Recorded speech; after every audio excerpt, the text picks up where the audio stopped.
So,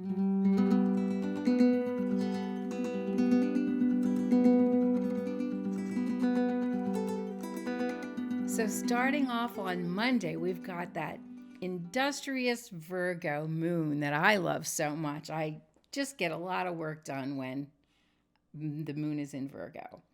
The sun is trining Neptune, so you'll have a little bit of possibility for a little bit of daydreaming there. But the sun can reel that in because the sun's in Scorpio, so they're pretty much fixed on what needs to be done. The real monkey wrench here is going to be that Venus opposing Mars. So, male feminine relationships may be at loggerheads. You may have a little bit of a conflict there. So, watch out for that. A word to the wise. That opposition of Mars and Venus is always a little bit tricky to navigate, because we've got a couple genders in this world and we want to get along nicely. Venus, though, is in her ruling sign and Mars is in his ruling sign. So it makes it a little bit, I think it tips the scales for Venus a little bit because Mars is retrograde. So, anyway, then we come to Tuesday the 10th and Mercury enters Scorpio. Now, you remember that when Mercury went retrograde back on October 13th, it was 11 degrees Scorpio. And that's important because we're not out of the shadow until it reaches 11 degrees Scorpio again. When it's stationed on November 3rd, it's stationed in Libra at 25 degrees. So 25 degrees cardinal, 11 degrees fixed.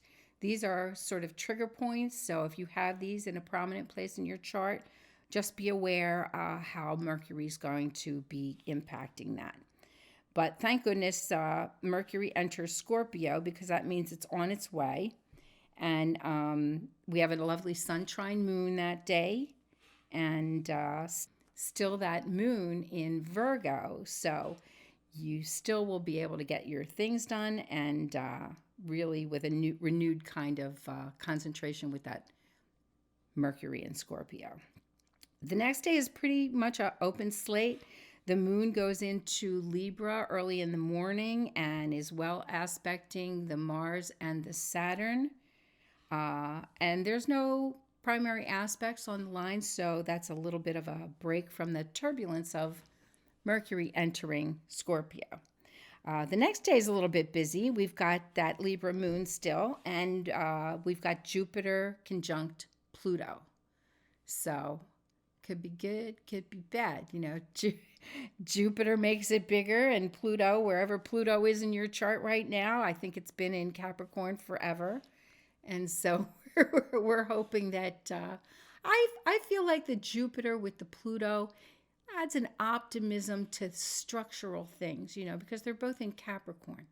So I'm a lot of focus is on government and institutions and structures and things like that. That Jupiter gives you a chance for a little bit more optimism, but we'll just have to hang in there. Maybe I'm just an optimistic girl. The Venus is parallel Neptune, so the parallel is a sort of a weaker conjunction and may feed Venus's desire to be a little dreamy and idealistic. Maybe that bodes well for that Jupiter with the Pluto. Then on the 13th, we have the moon going into Scorpio. That happens again early in the morning, 8:18 a.m. on Pacific time. But the real elephant in the room here is that Mars goes direct, finally. Mars goes retrograde the least often of any planets, and it's the least happy in a retrograde position. I mean, we like to give a bad rap to Mercury for going retrograde, but Mercury's kind of a playful back and forth kind of energy. Mercury doesn't mind. You might mind, but Mercury doesn't mind. But Mars really doesn't like to be retrograde because he's an all externalized energy and now he's got to tuck it all in. And that's very, very difficult for Mars. So Mars could act up because Mars is in his ruling sign of Aries and he's been thwarted for all this time. So watch for outbursts and, maybe a little bit of temper or unusual occurrences. Watch your head. You know, a lot of times when people are having Mars transits, and this is just a big global Mars transit when it goes direct, you know, Mars rules the head, so you want to make sure, Aries rules the head, so you want to make sure that you don't hurt yourself, bump your head, get headstrong, all these kinds of things. You know, watch the red lights. That would be a day to be a little bit careful. You know, the turbulence of change of signs or change of directions is always one that we like to point out. But at least it all leads up to a white circle day on the 14th. We've got the sun conjunct the moon on the new moon.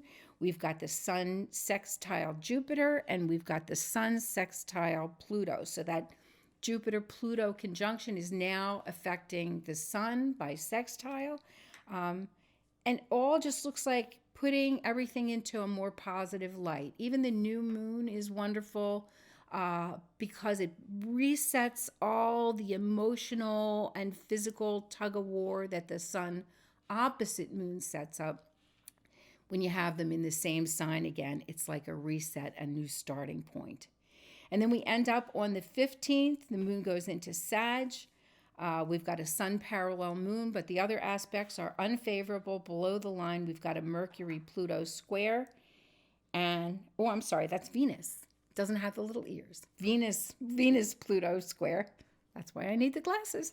And a Venus square Jupiter. So again, that Pluto-Jupiter conjunction now affecting Venus as well. So that Jupiter-Pluto theme is the one for the entire week, I think, to watch. I mean, the Mars going direct is a little bit of a sideshow, but that Jupiter-Pluto conjunction and then bringing in the sun, the moon, Venus is going to be the theme for the whole week. So come see us again. We do our weekly forecasts on Fridays, and we do our portraits on Tuesdays, and you can come see us at planetarycalendar.com in case you didn't get your calendar yet.